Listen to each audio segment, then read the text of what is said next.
Hello world, it is Wednesday, January 5th, 2022, and looking out my window in Defiance, it's kind of cloudy, overcast, and very windy.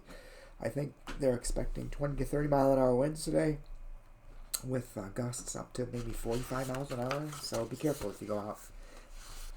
Today I'm going to be reading a devotion from the devotional Rise Up, Spirituality for Resistance, which was published by the UCC a couple years ago, I think now. And the name of this devotion is entitled Get Angry by Ann Hoffman. And Ann bases the devotion upon the Gospel of John, chapter 2, verse 15. Making a whip of cords, he drove all of them out of the temple. He also poured out the coins of the money changers and overturned their tables. And Ann writes, "How's that rage of yours? Have you got it pushed into some jack-in-the-box waiting to be cranked into exploding? Some days it feels like that, doesn't it? Some days I could smash half the world and walk away happy. But anger has a habit of turning on itself, especially if you try to push it down or run away from it. Jesus was not one to run away. How could he run away from what was happening? All that colluding between the temple hierarchy and the state, Rome, all that profiteering at the expense of the weak, it would have made anybody furious. He hit his breaking point wielding that whip, animals squealing, wood splintering, and coins clattering. Sometimes the answer to that famous question, what would Jesus do, is not always what we think.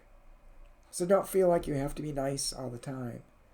Don't feel like you always have to accommodate and compromise and stir in all that honey. Go ahead, do it. Release your inner table overturner. If you see something, say something. Be angry and let your anger erupt in creative energy that once loosed with fear in resolve. That once loosed will be fearless in resolve, and a powerful sign to those without hope that all is not lost." In Ann's prayer. God, you see it, don't you? You see that unbounded greed loose in the world. You see the bullies running amok.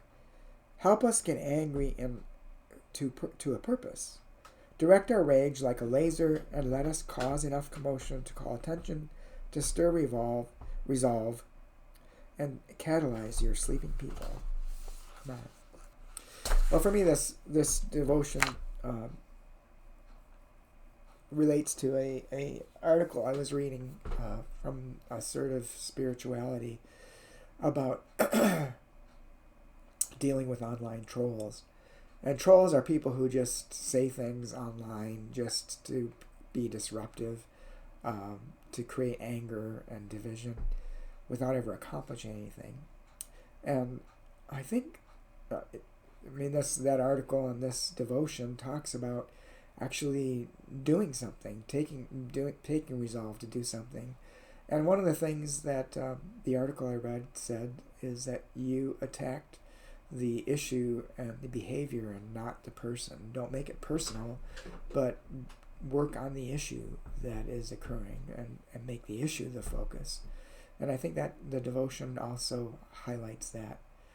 Jesus wasn't adverse to showing a little anger, but he attacked the issues and didn't personally attack the people, trying to bring attention to them. So as Christians, that's one of the things we're called to do. If we see an injustice in the world, we are to take action to try to resolve that injustice. Not attacking people personally, but working to change the systems that exist that create that oppression and that injustice. I hope you have a good day. I hope this has given you something to think about, and I hope to talk to you again tomorrow.